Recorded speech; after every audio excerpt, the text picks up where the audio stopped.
বাংলাদেশ জাতীয়তাবাদী দল বিএনপি গাজীপুর জেলা শাখার আহ্বায়ক কমিটির অন্যতম প্রভাবশালী সদস্য, শ্রীপুর উপজেলা বিএনপির সাবেক সফল সাধারণ সম্পাদক, মাওনা ইউনিয়ন পরিষদের সাবেক সফল চেয়ারম্যান, জননেতা বীর মুক্তিযোদ্ধা ফজলুল হক সাহেব আমাদের মাঝে উপস্থিত আছেন।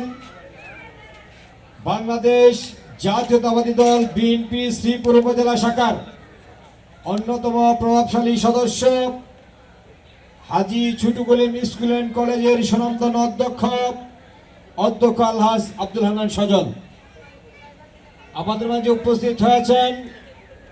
মাওনা ইউনিয়ন বিএনপির সাবেক সফল সভাপতি জসিমউদ্দিন দুলদুল আমাদের মাঝে উপস্থিত হয়েছেন। জিয়া পরিষদের গাজীপুর জেলা শাখার সংগ্রামী সাধারণ সম্পাদক, মাওনা ইউনিয়ন ছাত্র দলের সাবেক সফল সভাপতি, সরকার পরিবারের ঐতিহ্য জনাব জুল হাসউদ্দিন সরকার আমাদের মাঝে উপস্থিত আছেন।